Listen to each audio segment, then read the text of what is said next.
والصلاة على سيدنا محمد وعلى آله وصحبه أجمعين. Syukur kepada kita bersyukur kepada Allah Subhanahu Wa Taala segala nikmat yang Allah berikan kepada kita. Nikmat Islam. Alhamdulillah pada hari ini kita bisa melaksanakan sholat subuh berjamaah dan insya Allah akan kita lanjutkan dengan kajian rutin setiap Sabtu pagi yang pada kali ini akan dipimpin oleh Ustaz Didi MA dengan tema adab atau akhlak. Pada Ustaz Didi, persilakan. Tafadhol Ustaz. Bismillahirrahmanirrahim. Assalamualaikum warahmatullahi wabarakatuh. Alhamdulillah wassalatu wassalamu ala Rasulillah wa ala alihi wa man tabi'ahum bi ihsanin ila yaumil qiyamah, amma ba'd. Bapak Ibu jamaah salat subuh yang dirahmati oleh Allah Subhanahu wa taala, alhamdulillah pada pagi hari ini kita berada di tanggal 28 Safar tahun 1447 Hijriah. Allah Subhanahu wa taala berikan kepada kita kesempatan, kemampuan, kemudahan sehingga kita bisa mengerjakan sholat subuh berjamaah di masjid. Mudah-mudahan Allah Subhanahu wa taala menerima setiap amal kebaikan yang telah kita lakukan. Demikian juga kita duduk sebentar untuk membaca dan mempelajari agama kita, terutama hadis-hadis terkait tentang adab dan akhlak yang disampaikan oleh Al-Hafidz Ibnu Hajar rahimahullah dalam kitab beliau Bulughul Maram min Adillatil Ahkam. Dan pembahasan kita masih melanjutkan terkait apa yang beliau sampaikan, yaitu tentang akhlak-akhlak yang buruk yang hendaknya dihindari oleh seorang muslim, yaitu menjauhi prasangka atau menjauhi suudzon, berburuk sangka kepada orang lain. Baik, an Abi Hurairah radhiyallahu taala anhu anin Nabi sallallahu alaihi wasallam qala, dari Abu Hurairah semoga Allah meridhoinya, Nabi sallallahu alaihi wasallam beliau bersabda, iyyakum wadh-dhon, waspadalah kalian terhadap buruk sangka. Fa inna dhanna akdzabul hadis, karena buruk sangka merupakan sejelek-jelek perkataan dusta. Hadis ini sahih, dikeluarkan Imam Bukhari, demikian juga oleh Imam Muslim. Baik Bapak Ibu, di dalam hadis ini Nabi SAW beliau menjelaskan terkait tentang suudzon, yaitu terkait tentang suudzon, buruk sangka. Dan ini sudah dibawakan di bab sebelumnya, at-tarhib min masawiil akhlak, motivasi supaya kita memiliki akhlak yang baik. Sehingga sebagian ulama mereka berpandangan, kenapa Al-Hafidz Ibnu Hajar membawakan hadis ini di bab ini, yaitu boleh jadi beliau ini keliru menempatkannya, atau sebagian ulama mengatakan maksud Al-Hafidz Ibnu Hajar membawakannya kembali karena ingin menekankan bahwasanya lawan dari suudzon itu husnudzon, dan ini merupakan akhlak yang baik, yang baik. Dan sebagian ulama mereka mengatakan sebagai lanjutan dari hadis sebelumnya yang berbicara tentang dusta, karena di antara bentuk kedustaan dengan buruk sangka terhadap saudara kita. Baik, kemudian Nabi SAW beliau mengatakan bahwasanya persangkaan merupakan akdzabul hadis, merupakan perkataan yang paling dusta. Jadi perkataan yang paling dusta. Kemudian apakah lebih dusta dari perkataan dusta itu sendiri, jadi yang langsung dari keluar atau langsung keluar dari lisan seseorang? Maka jawabannya benar, namanya suudzon itu lebih dusta. Kenapa demikian? Karena orang yang dia berdusta, dia sadar dirinya telah berdusta, telah bohong. Adapun kalau orang yang dia suudzon, berburuk sangka, maka persangkaannya tersebut salah dan ini merupakan kedustaan dan dia merasa itu merupakan kebenaran. Oleh karena itu tidak heran apabila Nabi SAW beliau mengatakan, fa inna dhanna akdzabul hadis. Sesungguhnya buruk sangka itu merupakan seburuk-buruk perkataan dusta. Jadi perkataan dusta yang paling buruk itu adalah suudzon. Karena kalau orang dia suudzon, maka dia telah membangun persangkaannya tanpa dalil dan dia menyangka bahwasanya itu benar. Maka dari sisi ini persangkaannya tersebut lebih dusta, lebih buruk dibandingkan bohong itu sendiri. Jadi dibandingkan bohong itu sendiri. Oleh karena itu Sufyan Ats-Tsauri rahimahullahu taala beliau mengatakan terkait tentang masalah ini bahwasanya maksiat, kalau orang dia melakukan kemaksiatan boleh jadi yutabu minha, ada potensi dia bertobat. Tapi kalau seorang dia dalam hal ini melakukan suatu perbuatan yang dia anggap ibadah padahal bukan, ya sulit baginya untuk bertaubat kepada Allah Subhanahu wa taala. Demikian juga buruk sangka. Orang yang suudzon dia tidak merasa telah berdusta, maka dia melakukan tindakan perbuatan yang dibangun atas persangkaan buruknya. Tapi kalau kita bohong, ya kita mengaku bahwasanya kita bohong. Oleh karena itu dari sini perlu seorang apabila dia memiliki persangkaan yang tidak baik terhadap saudaranya, maka perlunya tabayyun, perlunya adanya konfirmasi. Karena seringkali kita berhadapan dengan satu berita, satu kabar, dan semua indikasi yang ada seolah-olah mengantarkan kita pada satu kesimpulan. Padahal setelah dikonfirmasi kesimpulannya salah. Maka terkadang orang demikian, dia dapat satu berita, satu kabar, dari informasi yang dia dapatkan dia bisa menyimpulkan A. Padahal kalau kita tabayun, kita konfirmasi, maka ternyata kesimpulan tersebut keliru. Terutama apabila kita memiliki persangkaan kepada seorang mukmin, maka tidak boleh kita suudzon kepadanya, buruk sangka kepadanya. Yang kita kedepankan, yang kita dahulukan adalah sikap tabayyun, sikap mencari tahu hakikat dari yang sebenarnya. Jangan hanya persangkaan-persangkaan kemudian belum tentu terbukti kebenarannya, nah ini yang kita jadikan pegangan. Maka ini hukumnya haram, apalagi di keluarga. Buruk sangka antara suami dan istri ini haram. Oleh karena itu para ulama mereka memberikan nasihat, jauhilah buruk sangka yang jika benar itu adalah kesalahan, apalagi keliru, nah lebih salah lagi. Jadi buruk sangka itu kalau benar itu salah. Gak boleh seorang dia buruk sangka kepada saudaranya padahal persangkaannya itu benar, apalagi persangkaannya keliru, nah ini lebih salah lagi. Oleh karena itu Umar bin Khattab radhiyallahu taala anhu beliau mengatakan, wala tadunnanna bi kalimatin kharajat min amri'in muslimin syarran.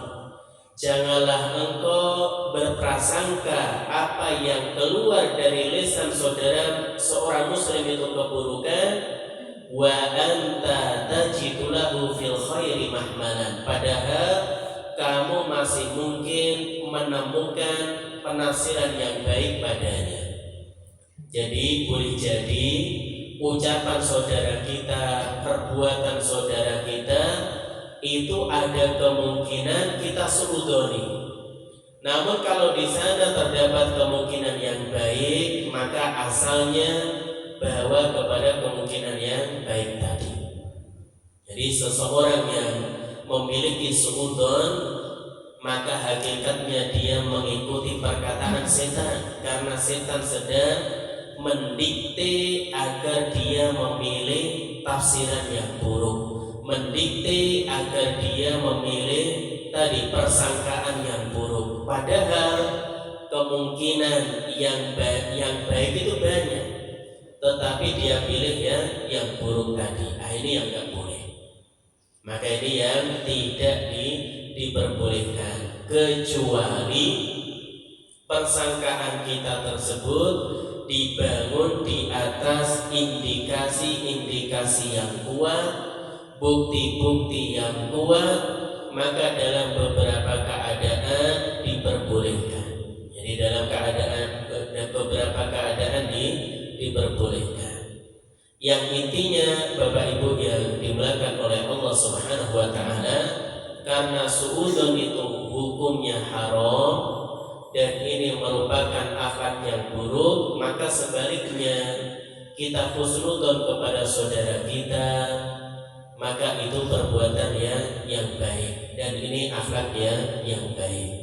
Sehingga Al-Hafidz Ibnu Hajar rahimahullahu taala membawakan hadis ini di dalam masalah ini untuk menunjukkan bahwasanya apabila kita ingin memiliki akhlak yang baik, berbaik sangkalah kepada saudara kita.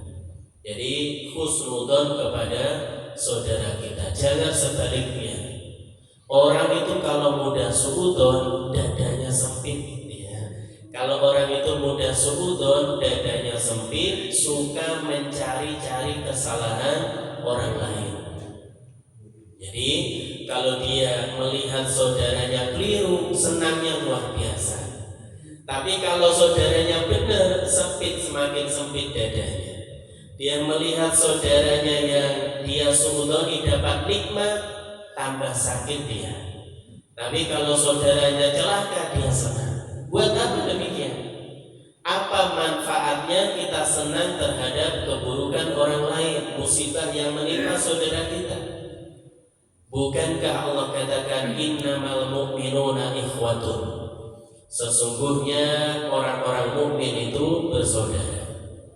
Oleh karena itu termasuk akhlak yang baik, Bapak Ibu, akhlak yang mulia, kita menginginkan kebaikan untuk saudara kita, bukan sebaliknya. Kita ingin saudara kita terjatuh, kita ingin saudara kita tergelincir, kita ingin saudara kita terjatuh dalam kesalahan, bukan. Seorang mukmin dia adalah orang yang niatnya baik, menginginkan kebaikan untuk saudaranya, sebagaimana kita ingin kebaikan untuk diri kita sendiri. Oleh karena itu Nabi katakan, la yu'minu ahadukum hatta yuhibba li akhihi ma yuhibbu li nafsihi. Tidak beriman salah seorang di antara kalian hingga dia mencintai saudaranya sebagaimana mencintai dirinya sendiri. Artinya apabila kita ingin kebaikan untuk diri kita, maka demikian juga kita ingin saudara kita mendapatkannya. Kita ingin di sisa umur kita digunakan dalam ketaatan kepada Allah Subhanahu wa taala. Demikian juga kita ingin ajak saudara kita untuk banyak melakukan ketaatan kepada Allah Subhanahu wa taala. Jadi kebaikan yang ada pada diri kita itu kita berusaha, yaitu kita sebarkan kepada orang lain, bukan sebaliknya. Pingin keburukan bagi saudara kita, suudzon pada saudara kita, capek sudah. Jadi kalau orang yang dia suka suudzon, itu dia orang yang paling capek. Akhirnya apa? Tajasus. Tajasus itu mencari-cari keburukan orang lain. Kenapa? Karena dibangun di atas suudzon tadi. Jadi kalau orang dia sudah punya persepsi dia buruk sangka kepada si fulan, kepada si fulana, maka dia akan berusaha mencari bagaimana dia terjatuh, bahkan dia tumbang. Maka jangan demikian, seorang muslim dia berbaik sangka kepada saudaranya. Kecuali tadi ada indikasi yang kuat, ada bukti yang kuat yang menunjukkan persangkaannya benar. Nah, seandainya benar pun, maka kalau masih ada kemungkinan dibawa kepada tafsir yang baik, dibawa kepada yang demikian. Jadi dibawa kepada yang demikian. Jadi terkadang kalau kita sudah antipati, tidak suka kepada seseorang, akhirnya kita suudzon. Apa yang dia lakukan, apa yang dia ucapkan, kita tunggu bagaimana itu tergelincir. Nah, kalau sudah salah itu digoreng kemana-mana. Jangan demikian. Jadi seorang muslim dia asalnya husnudzon kepada saudaranya, dan ini akan menjadikan dada kita lapang. Kenapa orang dadanya sempit, baperan, ya gampang marah, gampang suudzon, di antaranya gampang melakukan hal-hal yang tidak baik karena dibangun di atas suudzon kepada saudaranya. Sehingga Nabi ingatkan, iyyakum wadh-dhon, waspadalah kalian terhadap buruk sangka, fa inna dhanna akdzabul hadis, karena buruk sangka itu merupakan seburuk-buruk perkataan yang dusta. Baik, itu yang pertama. Kemudian yang kedua yang kita bahas, Nabi melarang kita duduk-duduk di jalan. Baik, an Abi Sa'id Al-Khudri radhiyallahu taala anhu an Nabi sallallahu alaihi wasallam qala, dari Abu Sa'id Al-Khudri, semoga Allah meridhoinya, Nabi sallallahu alaihi wasallam bersabda, iyyakum wal julusa 'ala turuqat. Nabi katakan, janganlah kalian duduk-duduk di pinggir jalan. Faqalu ma lana buddun, maka para sahabat mengatakan, wahai Nabi, itu sudah menjadikan kebiasaan kami. Kemudian, innama hiya majalisuna natahaddatsu fiha, maka kami biasa melakukan hal tersebut, yaitu duduk-duduk di pinggir jalan, kami ngobrol di sana. Qala, kemudian Nabi mengatakan, fa idza abaitum illa majalis fa'tut thariq haqqaha, apabila kalian itu tidak bisa meninggalkan majelis, artinya ngobrol-ngobrol seperti itu, maka tunaikanlah hak jalan. Apa itu hak jalan? Maka Nabi katakan, mereka bertanya, qalu wa ma haqqut thariq, wahai Nabi, apa yang dimaksud dengan haqqut thariq, hak jalan? Qala, Nabi katakan, ghaddul basar, menundukkan pandangan, kaful ada, tidak mengganggu orang lain, raddus salam, menjawab ucapan salam, wa amrun bil ma'ruf wa nahyun 'anil munkar, amar ma'ruf nahi munkar. Hadis ini sahih, dikeluarkan oleh Imam Bukhari. Baik Bapak Ibu yang dirahmati dan dimuliakan oleh Allah, di dalam hadis ini Nabi SAW melarang kita nongkrong-nongkrong di pinggir jalan, karena pada dasarnya susah kita untuk menunaikan hak-hak yang berkaitan dengan jalan tadi. Dan seandainya kita nongkrong duduk di pinggir jalan, kemudian kita yakin bisa menunaikannya, ya silakan. Tapi kalau tidak, ya jangan. Karena potensi untuk berbuat dosa apabila hobinya nongkrong-nongkrong di jalan itu sangat besar. Sehingga Nabi SAW beliau ingatkan, iyyakum wal julus fit turuqat, hati-hati, janganlah kalian duduk-duduk di pinggir jalan. nongkrong-nongkrong di pinggir jalan, habiskan waktu bahkan bergadang di pinggir jalan. Jangan demikian. Maka Nabi jelaskan, seandainya harus demikian, ada hajah, ada keperluan, maka tunaikan hak jalan. Apa? Yang pertama, ghaddul basar, menundukkan pandangan. Maka Bapak Ibu, di zaman sekarang menundukkan pandangan dari sesuatu yang haram itu bukan perkara yang mudah. Karena kalau orang dia nongkrong di jalan, dia akan melihat banyak orang membuka auratnya atau menutup auratnya tapi tidak sempurna, sehingga potensi dia memandang sesuatu yang haram. Terutama apa? Di tempat-tempat yang ramai.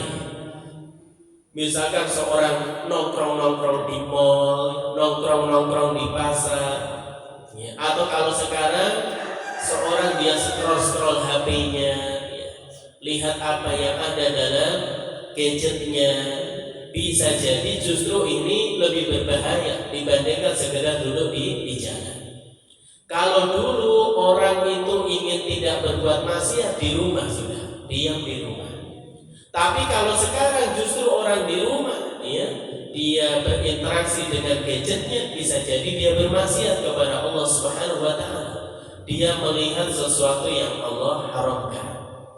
Oleh karena itu, ghaddul basar, menundukkan pandangan, ini diperintahkan oleh Allah Subhanahu wa Ta'ala. Allah katakan di surah An-Nur, qul lil mu'minin yaghuddu min absarihim wa yahfadhu furujahum.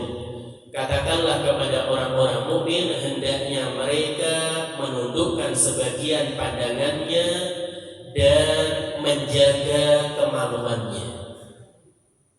Oleh karena itu, ada kaitannya antara menjaga kemaluan, menjaga kehormatan, dan kemampuan untuk menundukkan pandangan. Maka di antara sebab seorang terjatuh dalam perbuatan zina wal-iyadu billah, atau terjatuh dalam hal-hal haram yang lain, kenapa? Karena dia tidak mampu untuk menjaga pandangannya, tidak mampu untuk menundukkan pandangannya dari sesuatu yang Allah haramkan. Apalagi zaman sekarang. Jadi apalagi zaman sekarang. Oleh karena itu, ghaddul basar, menundukkan sebagian pandangan kita, tidak melihat yang haram. Maka ini diperintahkan oleh Nabi SAW.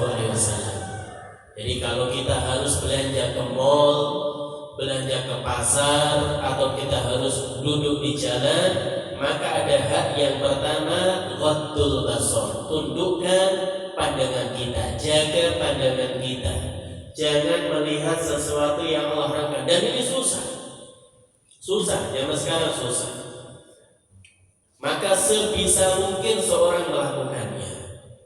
Jadi oleh karena itu kita dapati terjadinya perzinahan, wal-iyadu billah, atau bahkan terjadinya seorang dia terjatuh dalam perbuatan ini karena apa? Dia tidak mampu untuk menjaga pandangannya, matanya jelalatan kemana-mana melihat sesuatu yang diharamkan oleh Allah Subhanahu wa Ta'ala.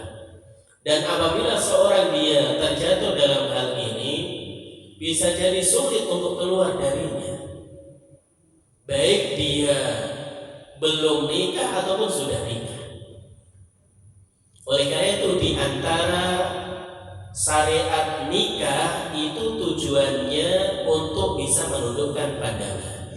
Sehingga Nabi katakan, ya ma'syaras sabab, man istata'a minkumul ba'a falyatazawwaj. Wahai para pemuda, kalau kalian sudah punya kemampuan, maka hendaknya menikah. Fa innahu aghaddu lil basar wa ahsanu lil farj. Karena dengan menikah, pandangan seorang dia bisa ditundukkan, kemaluannya bisa terjaga. Kalau nggak mampu, maka puasa. Maka menikah itu bisa demikian. Kalau orang dia menikah kemudian ternyata tidak mampu menundukkan pandangannya dari yang haram, maka yang demikian perlu dikoreksi lagi hal ini. Jadi perlu dilihat kembali, dan bisa jadi tidak ada keharmonisan di rumah tangga karena demikian. Waliyadzubillah, adanya seorang dia sudah menikah terjatuh dalam yang haram, selingkuh misalkan ataupun yang lain. Di antara sebabnya apa? Nggak bisa wadul basar. Dia menundukkan pandangan dari sesuatu yang memang diharamkan oleh Allah Subhanahu wa Ta'ala. Maka banyak-banyak seorang dia berdoa minta kepada Allah Subhanahu wa Ta'ala agar bisa menundukkan pandangannya dari yang haram. Kemudian yang kedua, hak jalan kaful ada, tidak mengganggu orang, menahan diri dari mengganggu orang. Jadi kalau ada orang lewat diganggu, baik dengan ucapan ataupun perbuatan. Nah, di antara bentuk mengganggu, nutup jalan, nutup sebagian jalan. Ya, maka terkadang orang dia mengambil jalan itu, diambil untuk parkir mobilnya, parkir motornya, padahal itu jalan umum tanpa ada izin ganggu orang. Ini dilarang oleh Nabi SAW. Jadi ini termasuk membuat gangguan di jalan. Maka nggak boleh. Jadi Bapak Ibu, kalau kita benar-benar mempelajari agama kita, maka agama Islam itu luar biasa, mengatur kehidupan di tengah-tengah masyarakat. Maka ketika seorang dia di jalan, kaful ada, menahan diri jangan sampai ganggu orang. Salah satunya apa? Nutup jalan atau melakukan kegiatan nutup jalan tanpa izin kepada pihak yang memang dia berwenang untuk memberikan izin. Gak boleh. Atau tadi seorang dia misalkan rumahnya sempit, punya mobil parkir, ngambil dari jalan, padahal itu jalannya jalan umum, ganggu orang. Akhirnya apa? Setiap orang yang lewat situ mendoakan keburukan pada dia. Repot yang demikian. Setiap orang lewat ya, mendoakan keburukan bagi dia. Kenapa? Setiap hari dia ganggu yang demikian. Gak boleh. Ya kalau jalannya sempit, dia tidak bisa nyewa parkiran misalkan, ya sudah.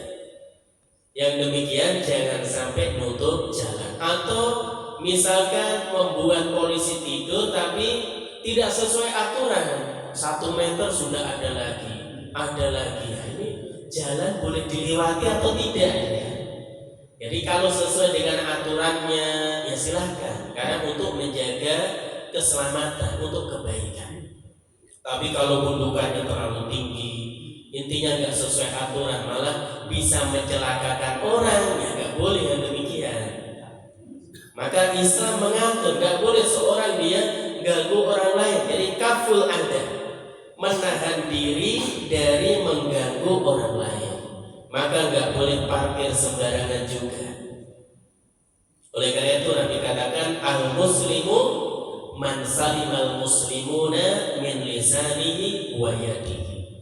Seorang muslim yang baik apabila saudaranya muslim yang lain selamat dari gangguannya, baik gangguan lisan atau tangannya.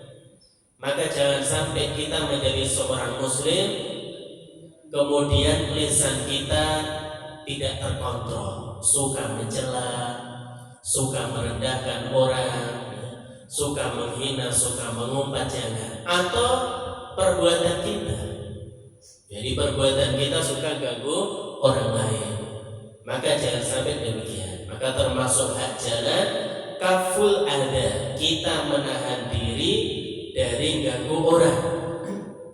Termasuk ganggu juga kalau orang dia punya motor, knalpotnya blong ya, suaranya ganggu orang. Ya, suaranya ganggu, apalagi punya anak kecil, bayi di ya, pokoknya ganggu. Jangan demikian. Atau bohong, motor tapi klaksonnya klakson mobil. Coba ada yang demikian, kita naik motor di klakson kaget, orangnya jatuh misalkan. Dikira mobil di belakangnya, tapi apa? Motor misalnya. Maka ini perhatikan ya, yang seperti ini. Jadi terkadang kita dapati motor itu klaksonnya seperti klakson mobil. Loh, tadi kayak nggak ada mobil, tiba-tiba di belakang dia kaget. Padahal motor gitu kan, yang lewat di belakangnya motor. Jadi ini termasuk mengganggu orang, dan Islam menjaga akan hal ini. Jadi Islam sangat perhatian terkait tentang masalah ini. Baik, kemudian yang ketiga, raddus salam, menjawab salam. Jadi kalau ada orang lewat mengucapkan salam kepada kita, kita jawab salamnya. Ya, kita jawab salamnya orang tersebut. Jadi dan ini boleh jadi kalau zaman sekarang jarang, tapi kalau di zaman Nabi Shallallahu Alaihi Wasallam ya demikian. Jadi orang lewat ketemu saudaranya, maka dia mengucapkan salam. Apalagi di perkampungan, kita tahu perkampungan Muslim, kita tahu mayoritas penduduknya adalah seorang Muslim, maka dalam hal ini hendaknya kita menebarkan salam. Oleh karena itu Nabi katakan ayyul muslim afdol, siapakah seorang Muslim yang terbaik? Yaitu seorang Muslim yang dia mengucapkan salam alaman arafta wa alaman lam ta'rif, kepada orang yang dikenal ataupun tidak. Jadi kita mengucapkan salam, dugaan kuat dia seorang Muslim, kita ucapkan salam. Adapun menjawabnya maka wajib. Raddus salam ini hukumnya wajib. Baik, yang keempat, wa amrul bil ma'ruf wa nahyun 'anil munkar, amar ma'ruf nahi munkar. Dan ini susah untuk diamalkan. Jadi susah untuk diamalkan. Pernah nggak kita nasihati orang perempuan lewat buka aurat di jalan? Ya nggak pernah. Ini urusan masing-masing, terkadang demikian. Atau lewat di pinggir jalan sambil dia ganggu orang kemudian kita nasihati, ya susah yang demikian. Yang intinya amar ma'ruf nahi munkar di jalan ini sangat sulit diamalkan.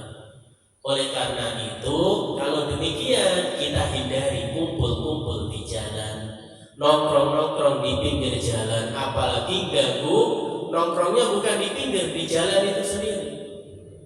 Maka ini sangat mengganggu orang-orang lain. Jadi Bapak Ibu, hadis ini itu termasuk kaidah yang disebutkan oleh para ulama, darul mafasid muqaddamun ala jalbil masalih, menolak keburukan lebih didahulukan daripada mengambil manfaat. Ngobrol dengan teman ya boleh jadi mengandung maslahat, bisa jadi menumbuhkan rasa cinta. Tapi kalau itu dilakukan di jalan, di pinggir jalan, ganggu orang, maka ini menimbulkan mudarat.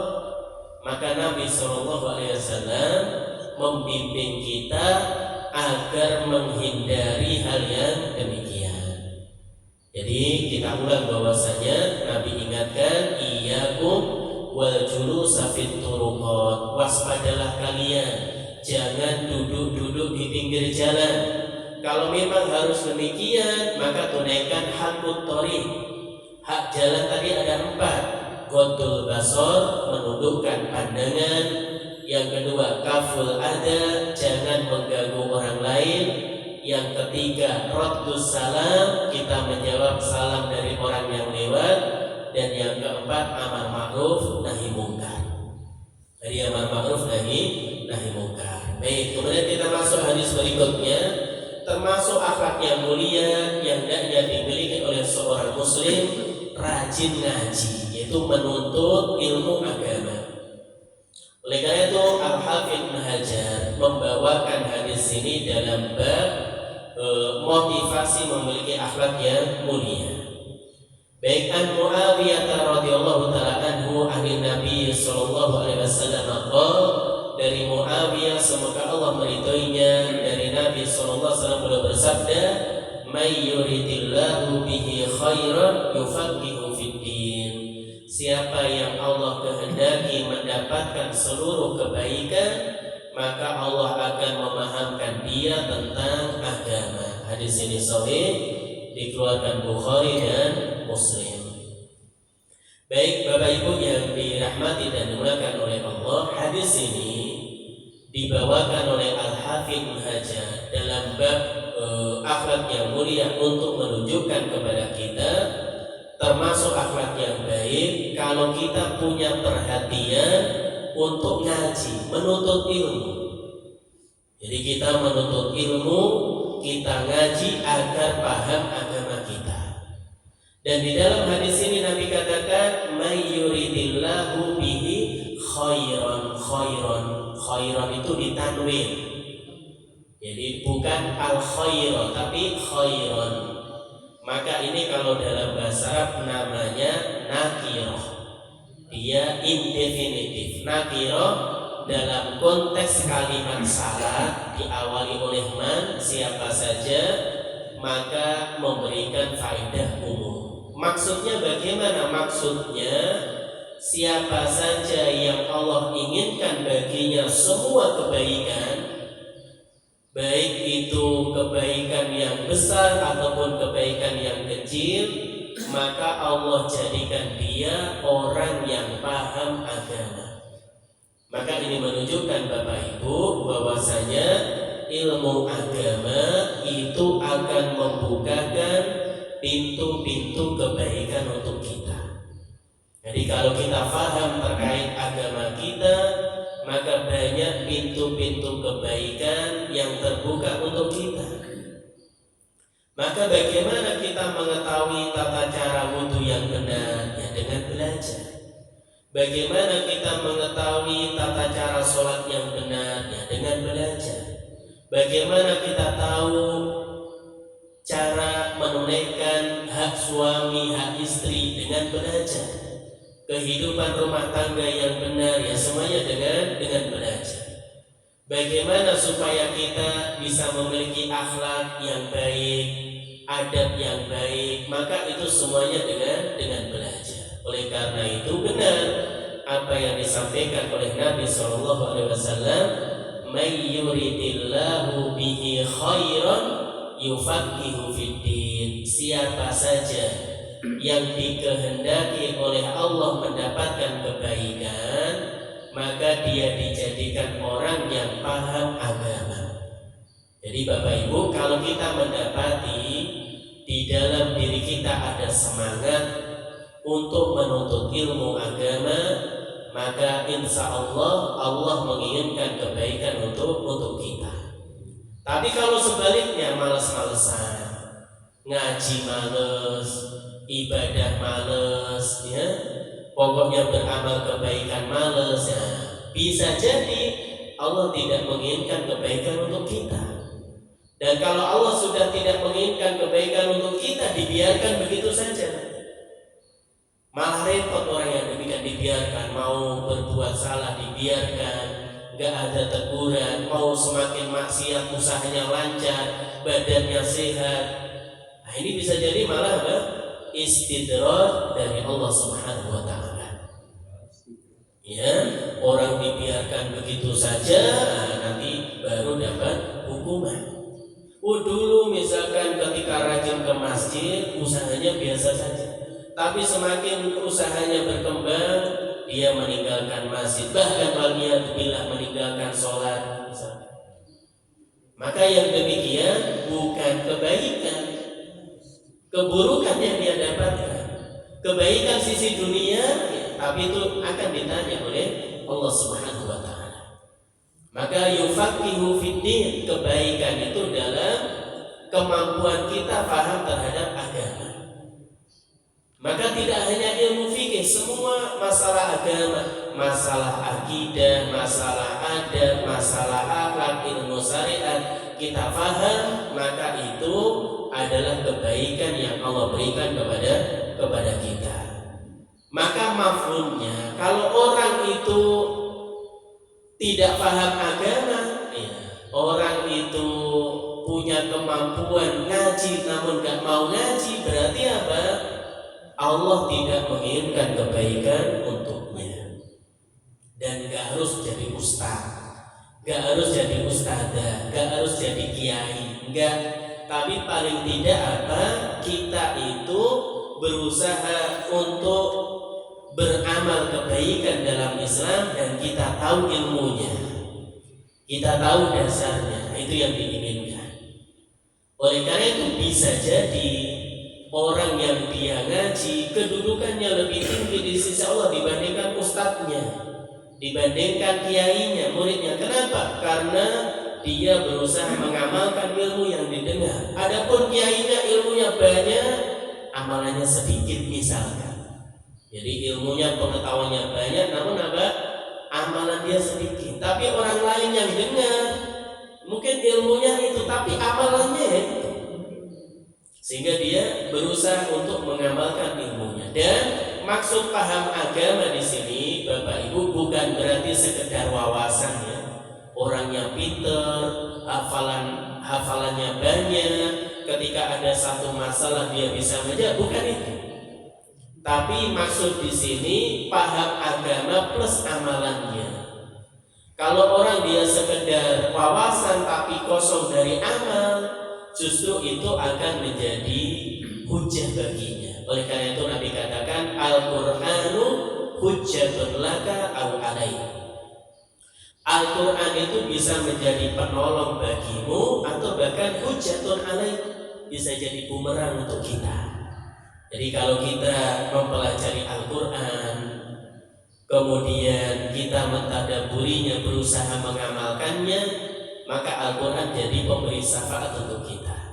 Tapi sebaliknya, orang hafal Quran namun perbuatannya tidak demikian.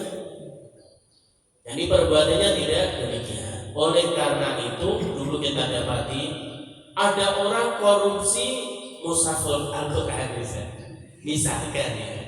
Maka ini lebih buruk ketimbang yang lain.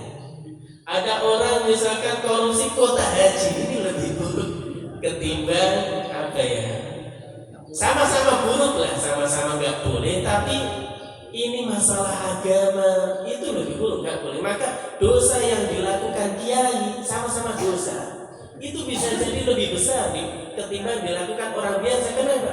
Dia jadi contoh, dia jadi panutan, sehingga orang lain mandang dia, oh kalau gini boleh ya Ustaz ya. Kenapa boleh dilakukan ini? Padahal bukan dilihat itunya. Jangan melihat personnya. Setiap orang itu nggak ada yang masuk, kecuali Nabi dan Rasul. Sahabat aja terjatuh dalam kesalahan, apalagi kita. Oleh karena itu di sini Bapak Ibu yang dirahmati dan dimuliakan oleh Allah Subhanahu wa taala. Jadi sekali lagi kembali ke pemahaman atau pembahasan kita. Kalau orang dia dikehendaki kebaikan oleh Allah Subhanahu wa taala, maka dia dijadikan paham agama. Tapi ingat, yang dimaksud yufaqihu fiddin, paham agama tidak sekedar jamul maklumat, mengumpulkan wawasan yang luas, tapi dia mengamalkan ilmunya. Kalau sekedar pengetahuannya luas, orang Yahudi pintar. Oleh karena itu Allah katakan matalul ladzina hummilut taurata tsumma lam yahmiluha kamathalil khimari yahmilu asfara. Orang-orang yang telah diberikan Taurat, yaitu orang Yahudi, kemudian tidak mengamalkan kandungan Taurat, seperti apa? Kamathalil khimar, kata Allah, seperti keledai. Yahmilu asfaron, bawa tumpukan kita. Jadi kalau ada keledai kemudian di atasnya kasih tumpukan kitab, ya gak bisa baca, gak memberi manfaat keledai ini. Sama orang yang dia berilmu namun ternyata tidak mengamalkan ilmunya, justru ini ilmunya bisa jadi bumerang. Bukan berarti ustadz gak pernah keliru, kiai harus masuk, bukan. Atau bukan berarti kalau orang ceramah dia harus mengamalkan seluruh ilmu yang sudah disampaikan, bukan juga. Tapi paling tidak kita berusaha ini untuk mengamalkan ilmu yang sudah kita pelajari. Kalau orang itu nggak boleh menyampaikan ilmu agama kecuali sudah diamalkan semua, nggak ada orang jadi ustaz, nggak ada. Karena ya nggak mungkin setiap pengetahuan yang kita miliki itu pasti kita sudah amalkan. Tapi seorang berusaha. Jadi seorang dia berusaha. Maka yang jadi terkadang jadi problem, orang itu sudah jadi panutan, ya, sudah jadi tokoh, ternyata perbuatannya tidak sebagaimana ilmunya. Jadi perbuatannya, ucapannya, tingkah lakunya ternyata apa?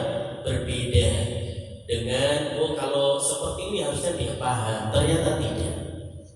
Maka kita selaku orang yang berusaha belajar, jangan menilai dari person, tapi nilai dari apa yang diucapkan tadi. Karena sekali lagi tidak ada seorang pun yang dia patut kita ikuti semua ucapannya kecuali Nabi SAW. Oleh karena itu Nabi ingatkan, kullu ahadin yu'khadhu min qawlihi wa yura.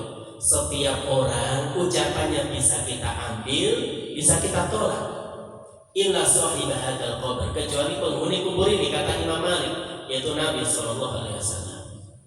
Maka setiap ucapan orang itu bisa kita ambil, bisa kita terima, bisa juga kita menolaknya, kecuali ucapan Nabi SAW, karena pasti benar.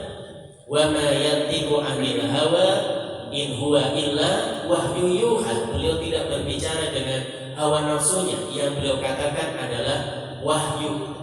Jadi yang beliau ucapkan adalah wahyu. Adapun kita, banyak mungkin ucapan kita banyak yang nggak diambil sama orang, ya. Karena bisa jadi ucapan kita tidak benar. Jadi ucapan kita tidak benar.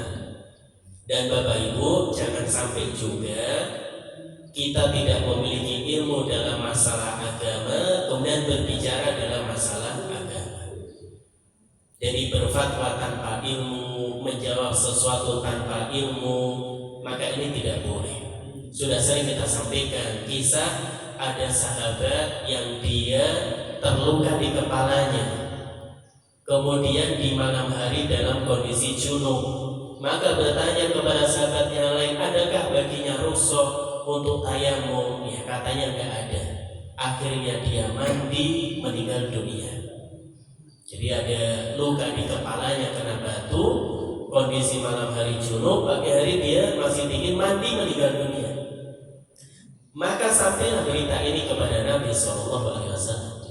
Maka Nabi katakan, qatalahumullah. Mereka ini telah membunuh orang ini karena menjadi sebab orang ini mati dan dia mati. Maka kenapa kalian tidak bertanya kalau kalian tidak tahu? Fa inna sifa'al ay as-su'al, obat kebodohan itu dengan bertanya. Maka kisah ini dijadikan dalil oleh para ulama bahayanya seorang dia berfatwa tanpa ilmu. Bisa apa? Mencelakakan orang lain. Jadi sebab fatwanya dia nggak ada rukhsah untuk tayamum, akhirnya mandi meninggal dunia. Bisa juga mencelakakan diri kita sendiri. Contoh kisah orang yang sudah membunuh 99 orang. Dia ingin tobat, datang kepada abid ahli ibadah. Apakah saya masih punya kesempatan tobat? Sudah bunuh 99 orang, gak ada. Akhirnya dia yang dibunuh, genap 100 orang. Kemudian datang kepada orang alim, masih ada pintu tobat, dan intinya dia diperintahkan untuk hijrah dan meninggal dunia di perjalanannya. Jadi Bapak Ibu yang dirahmati oleh Allah, bahwasanya terkait masalah agama, maka seorang dia berusaha untuk mempelajarinya. Namun jangan sampai kita dalam hal ini ketika tidak memiliki ilmu tentangnya, kemudian kita nekat untuk memberikan jawaban, memberikan fatwa tidak dilandasi dengan ilmu. Maka ini tidak boleh. Atau berdebat dalam masalah ini tanpa ilmu, apalagi di media sosial kita dapati orang debat ke sana kemari, namun apa? Tidak dilandasi dengan ilmu. Maka ini hukumnya tidak diperbolehkan. Wallahu a'lam bishawab. Mungkin Bapak Ibu yang dirahmati oleh Allah, demikian yang bisa kita sampaikan, kita kaji dalam kajian kita di pagi hari ini. 3 hadis yang tadi disebutkan oleh Al-Hafidz Ibnu Hajar. Yang pertama, jauhi buruk sangka. Yang kedua, jangan duduk-duduk di jalan. Yang ketiga, hendaknya kita berusaha untuk semangat, rajin mendalami agama kita. Wallahu a'lam bishawab. Mungkin ada yang disampaikan atau ditanyakan dipersilakan. Silakan Pak Ibu. Ada yang ingin ditanyakan? Semangat. Belum.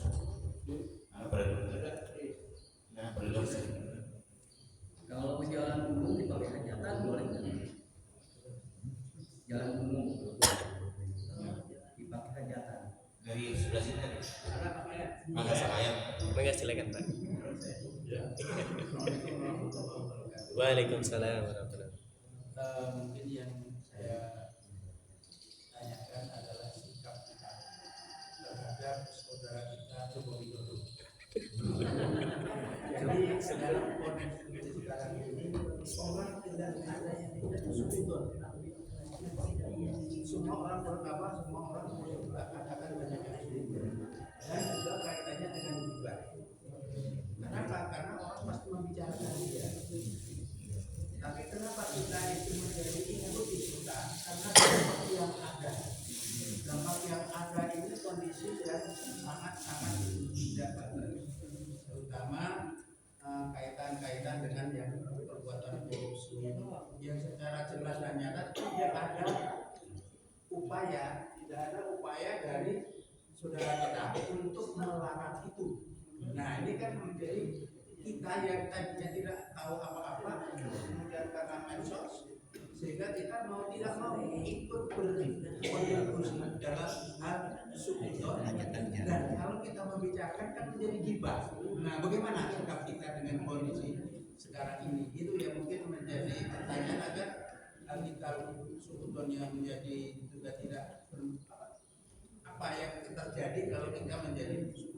Terima kasih. Assalamualaikum warahmatullahi wabarakatuh. Waalaikumsalam warahmatullahi wabarakatuh. Yang pertama, apa hukumnya seorang dia misalkan mengadakan hajatan di jalan umum? Maka asalnya ini tidak diperbolehkan. Oleh karena itu boleh kalau dapat izin dari yang berwenang. Asalnya itu ganggu kalau di jalan umum kita buat hajatan, kemudian sampai jalan ditutup dan seterusnya, asalnya kan mengganggu. Oleh karena itu kita harus minta izin kepada pihak yang berwenang. Kalau diizinkan ya tidak mengapa. Nah, yang jadi masalah nggak ada izin karena 17-an Ustaz pokoknya ini ditutup nggak ada izin juga. Kasihan orang yang lewat di jalan. Wah cuma sekali Ustaz. Ya meskipun sekali kalau tanpa ada pemberitahuan, tanpa ada izin ya, maka kalau itu umum ya, memang jalan umum ya sebaiknya dihindari. Karena itu khawatirnya tadi mengganggu orang lain. Dan dalam Islam kita diperintahkan untuk kaful adha. Jadi ringkasnya, apabila seorang dia harus membuat hajatan dan mengambil jalan umum, hendaknya dia meminta izin kepada pihak yang berwenang, berkoordinasi dengan masyarakat sekitar agar orang itu tahu tanggal sekian sampai sekian, oh tidak bisa lewat jalan itu karena ada hajatan dan itu diizinkan oleh pihak berwenang. Silahkan, yang demikian silahkan. Itu yang pertama. Yang kedua, nah ini sensitif. Yang kedua ini ribet dari jamaah. Intinya kalau wallah alam bisawab, karena kita tidak mengetahui secara pasti kebenaran terkait masalah ini, maka nasihat saya baik untuk saya dan Bapak Ibu semuanya, min husni islamil mar'i tarkuhu ma la ya'ni. Di antara tanda baiknya Islam seseorang meninggalkan sesuatu yang tidak bermanfaat baginya, kecuali kita punya akses untuk bisa melihat langsung benar tidaknya, silahkan. Tapi kalau kita hanya mendukung A, mendukung B, padahal kita juga tidak memiliki ilmu yang pasti tentangnya, mending kita ngurusi anak, ngurusi istri, ya, ngurusi, maksudnya ada banyak hal yang kita luput ya. Terkadang orang di situ debat malah foto-fotokan sama istrinya, ini dukung A, dukung B, ya. Ngapain gitu? Kita itu udah urusannya banyak. Istri kita butuh dididik, anak kita juga sama, keluarga kita ya. Terkadang waktu kita habis untuk masalah-masalah yang boleh jadi nanti Allah nggak tanya, bahkan kita akan ditanya ngapain kamu ngurusin gitu, ya akan ditanya oleh Allah Subhanahu wa Ta'ala. Kecuali kita punya akses, punya wewenang di sana, silahkan. Tapi kalau kita masyarakat biasa, kita juga tidak punya akses untuk mengetahui, meneliti secara baik mana yang benar, mana yang keliru, hanya dukung-dukungan saja, ya ini susah. Itu poin pertama. Yang kedua, kita tidak sepakat dengan korupsi, dengan apapun kezaliman, dengan kebohongan dan seterusnya. Kita tidak sepakat terkait tentang masalah ini. Hanya saja tadi karena kita tidak tahu ya yang demikian seperti apa, ya sebaiknya kita mengambil sesuatu yang lebih bermanfaat. Wallahu a'lam bishawab. Baik, mungkin demikian ya Bapak Ibu yang dimulakan dan dirahmati oleh Allah Subhanahu wa Ta'ala, yang bisa kita sampaikan, ya semoga memberikan manfaat untuk saya dan Bapak Ibu semuanya. Kita akhiri dengan doa. Alhamdulillahi Rabbil Alamin. Allahumma sholli ala Muhammad wa ala ali Muhammad kama shallaita ala Ibrahim wa ala ali Ibrahim innaka Hamidum Majid. Wa barik ala Muhammad wa ala ali Muhammad kama barakta ala Ibrahim wa ala ali Ibrahim innaka Hamidum Majid. Allahumma inna nas'aluka ilman nafi'an wa rizqan thayyiban wa amalan mutaqabbalan. Allahumma inna nas'aluka al-huda wat-tuqa wal-afafa wal-ghina. Allahumma ati nufusana taqwaha wa zakkiha anta khairu man zakkaha anta waliyuha wa maulaha. Rabbana la tuzigh qulubana ba'da idh hadaitana wa hab lana min ladunka rahmah innaka antal wahhab. Rabbana atina fid dunya hasanah wa fil akhirati hasanah wa qina adzabannar. Walhamdulillahi rabbil alamin. Assalamualaikum warahmatullahi wabarakatuh. Mari kita berdoa kafaratul majlis. Subhanallahi wa bihamdihi, asyhadu an la ilaha illa anta, astaghfiruka wa atubu ilaik. Wassalamualaikum warahmatullahi wabarakatuh. Waalaikumsalam.